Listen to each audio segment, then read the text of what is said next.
Friends, welcome to my channel. कैसे हैं आप सब? होप आप सब अच्छे होंगे। जैसा कि आप सबको पता ही हमारी इंडस्ट्रियल रिलेशन की सीरीज़ चल रही है, जिसमें आज हम पढ़ेंगे factors determining good industrial relation.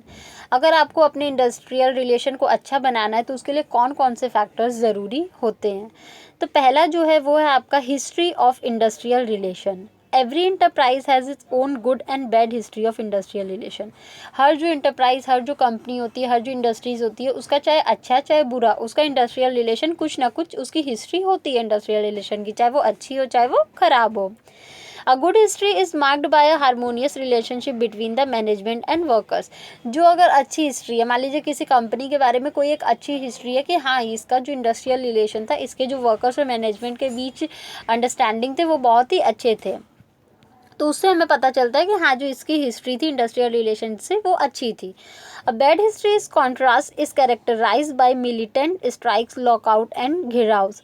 मतलब बहुत सारे जो वर्कर्स स्ट्राइक कर दिए, लॉकआउट्स कर दिए, तो जिसकी वजह से पास्ट में ऐसा कुछ हुआ है, तो उसके रिजल्ट से हमें पता चलता है कि वो जो उनकी इंडस्ट्रियल रिलेशन की हिस्ट्री थी वो बहुत ज़्यादा बैड थी। ठीक है, फिर नेक्स्ट आपका डी पॉइंट है, both type of history have a tendency to perpetuate themselves. मतलब हर तरीके की हिस्ट्री, दोनों तरीके की हिस्ट्री क्या होती ही है किसी ना किसी कंपनी में। A militant relationship propagates itself and there is a tendency for militancy to continue. The same hold true for a harmonious relationship. लेकिन बोला जाता है जो भी बैड इंडस्ट्रियल रिलेशन होते हैं उनको वो क्या करती है, कंपनियाँ देती हैं, मौका देती है कि वो गुड इंडस्ट्रियल रिलेशन में चेंज हो जाए और उनकी जो बैड हिस्ट्री है वो गुड हिस्ट्री में कन्वर्ट हो जाए। अब जो देखिए आपका दूसरा कंडीशन वो होता है of the job condition. Humans are complex being and an employer employs the whole individual rather than certain separate characteristics of that individual to work for him. देखिए, ह्यूमन बोल रहा है बहुत ही कॉम्प्लेक्स नेचर का होता है, और जो हमारे एम्प्लॉयर होते हैं वो क्या करते हैं, वो सारे इंडिविजुअल को एम्प्लॉय करते हैं, मतलब जॉब देते हैं, किसी एक पर्टिकुलर इंडिविजुअल के कैरेक्टरिस्टिक्स को नहीं देखते हैं। ठीक है, और वो सारे अपने एम्प्लॉय से अपने इंडस्ट्री का काम करवाते हैं। All of the persons freight go in to making him a whole man. और सारे पर्सन क्या करते हैं, एक साथ मिलजुल के काम करते हैं। His home life, through separate from his work life, affects his work life and his emotional well-being affects his physical well-being। बोला जा रहा है कि उसकी जो अपनी पर्सनल लाइफ होती है वो उसके काम वाली लाइफ से, यानी उसकी वर्क लाइफ से बिल्कुल भी अलग होती है, सेपरेट होती है और बिल्कुल भी इफेक्ट नहीं करती है। और लेकिन जो उसकी वर्क लाइफ होती है और जो उसकी इमोशनल वेलबींग होती हैं वो उसके फिजिकल वेलबींग को इफेक्ट करती हैं। Hence, to improve industrial relation, it is not enough for an employer to look after the workers' factory life alone, but his of the job condition should also be looked in to and improve. मतलब ये जो सारी चीज़ें यहाँ पे कही गई हैं उससे एक ही बात यही पता चलती है, यही यहाँ पे बोला जा रहा है कि ये जो एम्प्लॉयर होते हैं ना, उनको क्या करना चाहिए, ऐसा नहीं कि जो उनके एम्प्लॉयज़ हैं, जो उनके यहाँ वर्कर्स हैं जो वर्क कर रहे हैं, केवल वहीं तक उनको सीमित नहीं रखना चाहिए। मतलब उनकी जो भी परेशानियाँ हैं वो केवल फैक्ट्री तक ही वो उनको नहीं देखनी चाहिए।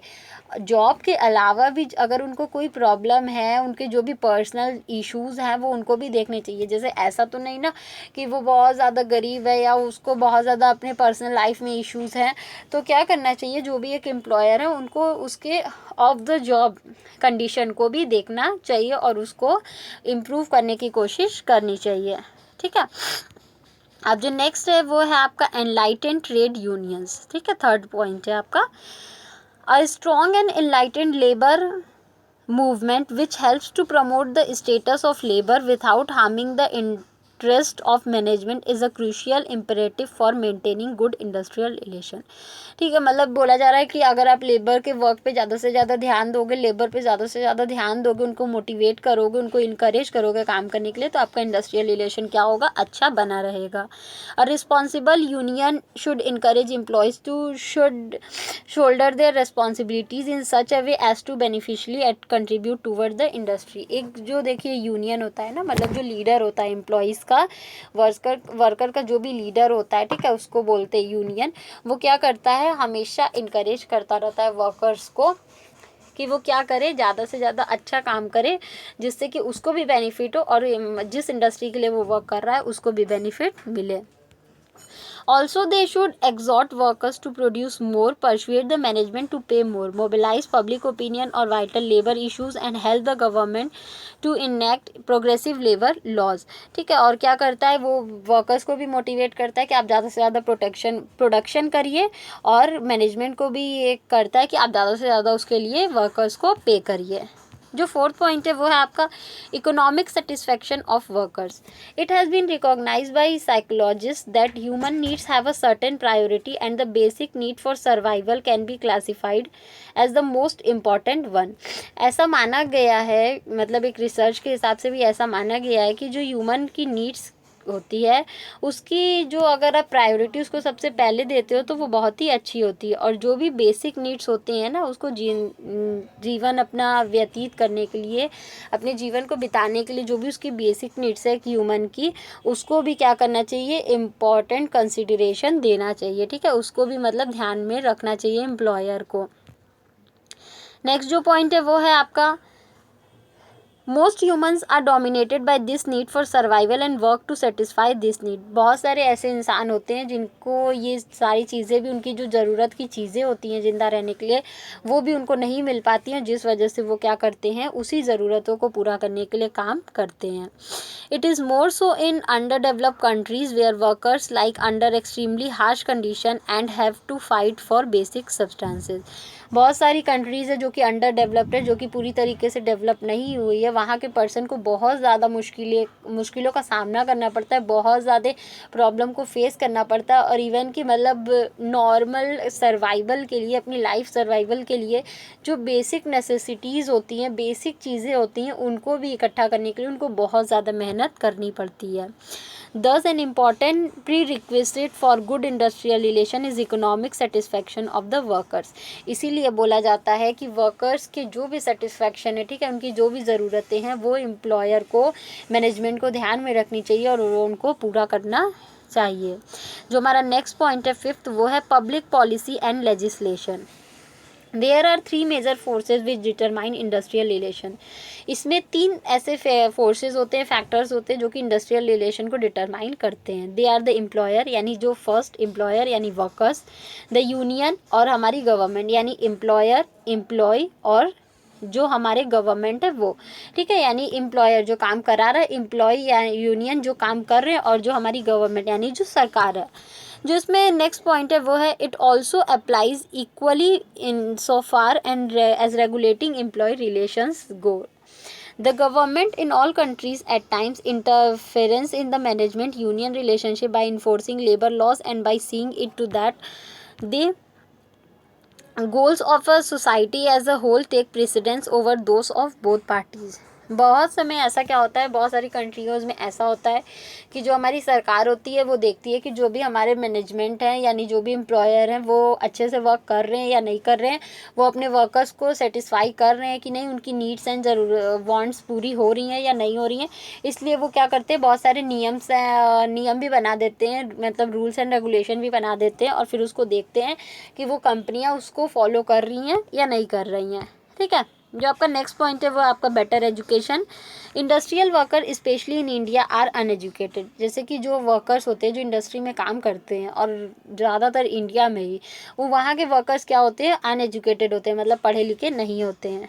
if not illiterate and are therefore easily swayed by unscrupulous trade union leaders who have their own agendas to implement. The solution for this is to simplify, educate them. और वो क्या होते हैं, पढ़े लिखे नहीं होते, इसलिए उनको किसी भी चीज़ की नॉलेज नहीं होती है कि उनके जो यूनियन लीडर है वो क्या कर रहे हैं, किस मुद्दे के लिए लड़ाई कर रहे हैं या क्या नहीं कर रहे हैं, उनके बेनिफिट के लिए कोई काम कर रहे हैं या फिर नहीं कर रहे हैं. और इसका केवल एक ही सॉल्यूशन है, सिंपली कि आप उनको एजुकेट कर सकते हो, उन वर्कर को एजुकेट करोगे तभी इस प्रॉब्लम का सॉल्यूशन होगा. Education empowers the workers by way of upgrading their skills, which in turn not only yields better financial returns for them but also help them in achieving a standing in the society. और इसके लिए क्या करना चाहिए, employers जो भी हैं, management है, उनको पैसे ज़्यादा से ज़्यादा वर्कर्स को अच्छे देने चाहिए, और उनको देखना चाहिए कि वर्कर्स को इस काबिल बनाए ताकि वो सोसाइटी में खड़े हो सके. ठीक है, all this go to instill a sense of loyalty and responsibility to their organization in the immediate sense and to the society at large in the ultimate sense. मतलब ये उनके ऑर्गेनाइजेशन के लिए भी ज़रूरी होता है और ये वो सोसाइटी के लिए भी ज़रूरी होता है. नेक्स्ट जो पॉइंट है वो आपका 7th पॉइंट है, जिसमें कि हम पढ़ेंगे social and psychological satisfaction. Once the basic need for survival is met, other social and psychological urges of worker need to be fulfilled for maintaining good industrial relation. देखिए जो पहला सबसे बेसिक नीड होता है रोटी कपड़ा मकान, अगर किसी भी वर्कर्स की ये ज़रूरतों की चीज़ें पूरी हो जाती है, ये बेसिक नीड्स पूरी हो जाती है, तो उसको जो दूसरा सेटिस्फेक्शन चाहता है वो क्या चाहता है कि अच्छा इंडस्ट्रियल रिलेशन वो मेंटेन कर सकते हैं, यानी मतलब सोशल इंटरेक्शन उसका ज़्यादा हो, समाज में उसका बहुत ज़्यादा नाम हो. ठीक है. An organization is a joint venture wherein an environment of close human and social relationship is created, within which each participant feels that he is not only fulfilling his needs but also is contributing towards the well-beings of other. और जब उसकी क्या होती है basic needs पूरी होने लगती हैं, तो उस कंडीशन में जो भी वर्कर्स होते हैं वो केवल ये नहीं सोचते हैं, वो मतलब क्या सोचते हैं, वो सोचते हैं कि केवल उनकी ज़रूरतों की चीज़ें ना पूरी हैं, वो बल्कि दूसरों की भलाई के लिए भी कुछ वर्क कर सकें. ठीक है. To maintain this supportive eliminate not only economic rewards but also social and psychological rewards such as workers participation in management, job enrichment, suggestion scheme, redressal of grievances etc. is required. और इसके लिए जो भी हमारे management हैं, जो भी हमारे एम्प्लॉयर हैं, उनको ये ध्यान में रखना चाहिए कि जो भी वर्कर्स हैं उनकी वो सैलरी बढ़ाते रहें, उनको जॉब में प्रमोशन देते रहें और बहुत सारी ऐसी स्कीम्स रखें जिसमें कि जो वर्कर्स है वो अपना सजेशन दे सकें, और क्या हो अगर कोई भी परेशानी हो तो वो वर्कर्स के साथ मिलजुल के बात करके उसको सॉल्व करें. मतलब ओवरऑल ये बोला जा रहा है कि वर्कर्स का पार्टिसिपेशन मैनेजमेंट में क्या करें, वो इन्वॉल्व कराएं. और जो हमारा 8 पॉइंट है वो है आपका nature of industry. Every organisation goes through its high and lows. जैसा कि हम लोग जानते हैं कि चाहे वो कोई भी ऑर्गेनाइजेशन हो उसमें मतलब कि हाइज एंड लोज होते रहते हैं, जैसे कि कभी बहुत ज़्यादा अच्छी चल रही है, कभी बहुत ज़्यादा डाउन. ठीक है. अप एंड डाउन भी जिसको बोलते हैं हम लोग. During the loss cost cutting is the norm. ठीक है. जब भी मतलब डाउन वो चलती है तो वो क्या करती रहती है, कॉस्ट को कम करने की कोशिश करती रहती है. Very often labour cost need to be cut leading to salary cut and unemployment. अब जैसे देखिए मतलब उनका ऐसा कंडीशन आ गया, जब बहुत डाउन कंडीशन में कोई भी कंपनियां चल रही हैं तो उस कंडीशन में वो क्या करना स्टार्ट कर देती हैं कि लेबर के जो भी कॉस्ट है उसको काटना शुरू कर देंगी, उनकी सैलरी काटना शुरू कर देंगी, या तो कभी कभी ऐसा होता है कि वो किसी वर्कर्स को जॉब से ही निकाल देते हैं. This naturally triggers discontent amongst the workforce and as a result destroys good industrial relation. और जिसके वजह से ये एक बहुत बड़ा रीज़न हो जाता है कि आपकी जो इंडस्ट्रियल रिलेशन है, जो अच्छी इंडस्ट्रियल रिलेशन यानी आपकी जो रेपुटेशन आपने बना के रखी है इतने सालों से, वो एक बार में क्या हो जाती है, डिस्ट्रॉय हो जाती है. अगर आप ये सब करते हैं आपके डाउन्स यानी लोस समय में, यानी जब आपकी कंपनियां बहुत अच्छे कंडीशन में नहीं है, उस कंडीशन में अगर आप ऐसा कुछ करते हैं कि वर्कर्स की सैलरी कट कर ले रहे हो, उनको अनएम्प्लॉय कर दे रहे हो, उनके लेबर कॉस्ट को कम कर दे रहे हो, तो उस कंडीशन में जो भी आपकी गुड इंडस्ट्रियल रिलेशन आप इतने साल से मेंटेन करके रखे हो वो सारी की सारी एक बार में डिस्ट्रॉय हो जाती है. तो होप ये मैं बताना चाहूँगी, ये टॉपिक बहुत लंबा था, फिर भी मुझे लगता है कि ये टॉपिक आप लोगों को समझ में आ गया होगा. Thank you so much.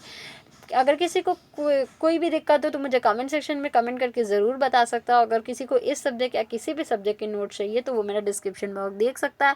Thank you so much. Please like, subscribe and share my channel. Thank you.